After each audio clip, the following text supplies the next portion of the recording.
Hi guys, this is Namni Chial from Infotech Lead. In a recently held event in Delhi, in connection with the launch of his book Hit Refresh, Satya Nadella and Anil Kumble shared some hit refresh moments of their life. Kept doing that and set fields for an off spinner rather than for a leg spinner. And we had to set defensive fields because Australia were already 400 for 5. And I picked up a sixth in that innings. Then eventually we won the test match. Rahul Dravid and Lakshman. Rahul got a double 100, Lakshman got 100. We had a huge partnership. Then Rahul again in the second innings scored those runs. And that to me was the hit refresh. That's when I realized that, look, this is who I am. I can only be what I can be, but make those subtle changes and enjoy the challenges and then, accept certain failures. I mean, you can't always be, at your top of the game all the time. So I just went about it in that fashion. I think that to me was the hit refresh moment. It's tremendous. When I think back, even for me personally, in my life, the birth of my son was one of those moments which had deep impact. As I was 29 and both my wife and me were only children. And so as Zain was about to be born, we were all very excited. We were mostly focused on, in fact, I was thinking about, what will this do to our weekends? When will Anu get back to work and what have you? And then, of course, Zain was born and everything changed because he had in utero asphyxiation, and so he was born with some severe cerebral palsy. And for the first multiple years, I must say, I struggled with it. In some sense, I always would think about, why did this happen to me? All these plans we had are no longer valid, and why did it happen to us? And it was only in watching Anu and what came much more naturally to her, which is taking Zain up and down Seattle area, taking him to therapies, giving him the best shot. Over the course of that is when I finally realized that nothing happened to me. It was something that happened to Zain, and I needed to step up as a parent, as a father. And quite frankly, that was one of those defining moments, which now when I look back, who I am as a leader is definitely informed. So that's why I think these hit refresh moments, I think are massive in one's life. Absolutely. I think, you've said about the hit refresh moment and then probably the experiences of what has happened in your personal life has shown how you are as a leader. And you speak about empathy. And then I know that in the CEO, the C, you're very specific that it needs to stand for culture. Right.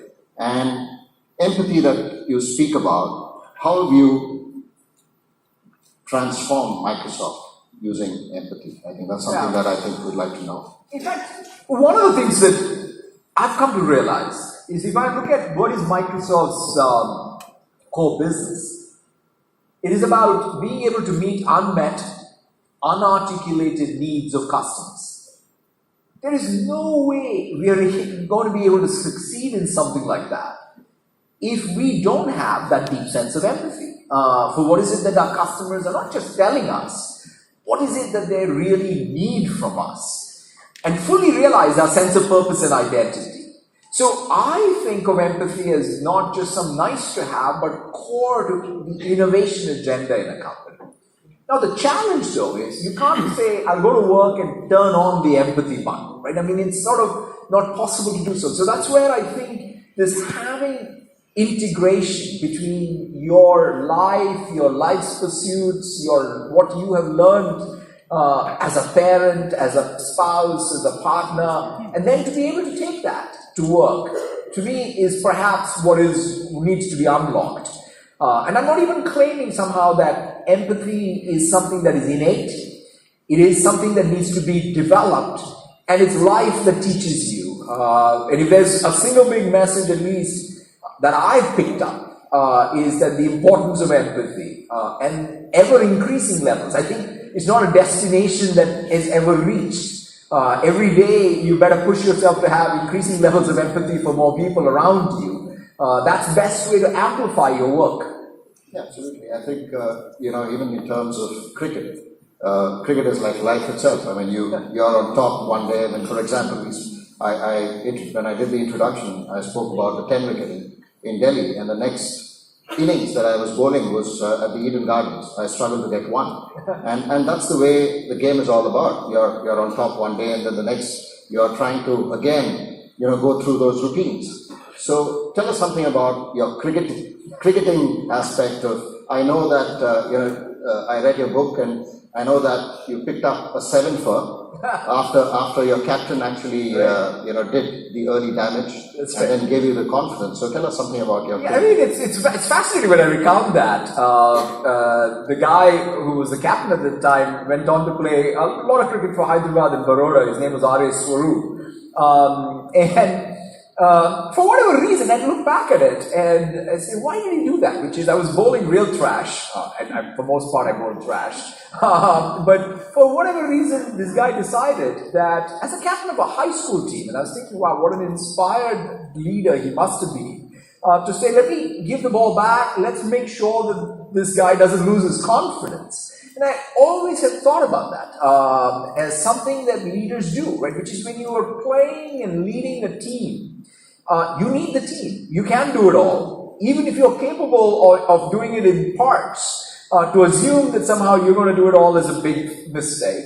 And then to know how to set an example, but at the same time inspire confidence is an art form that team sports in particular, I think, teaches you, and it's so important as leaders of organizations. So, cricket for me as a metaphor, as you said, it's life itself or what have you. I've always thought of it that way, and it lives with me. And as I was, when I reflect back, it's always, I look at it and say, wow, when you've been hit for 100 runs and to come back and take 6 wickets, or when you walk in at 17 for 5, those are the moments that make you, who you are, your mental makeup. So talking about that, one of the things I was going to ask you is, hit refresh is not just as much about our lives. They also happen in our institutions. So when you look at cricket and Indian cricket, what would you say was a hit refresh moment, a moment of amazing change for Indian cricket? I think, for me growing up, the 1983 World Cup win was a major event.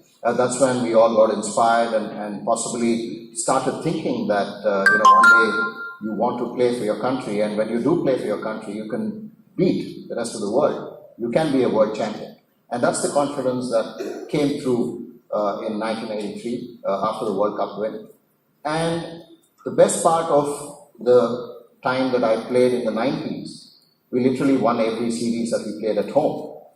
But the hit refresh moment, if you want me to say, was the Australia-India series in India in 2001, when I actually did not take part because of injury. That to me was the defining moment of the team realizing its own potential and possibly understanding that no matter what the situation, you don't need to give up and you can still go out and win. The first test was lost. The second one was in a hopeless situation when Lakshman and Rahul again put together a huge partnership, and then India won that test match and then followed it up with a close win in Chennai, and then the series was won. So that was a hit refresh moment for me in my generation.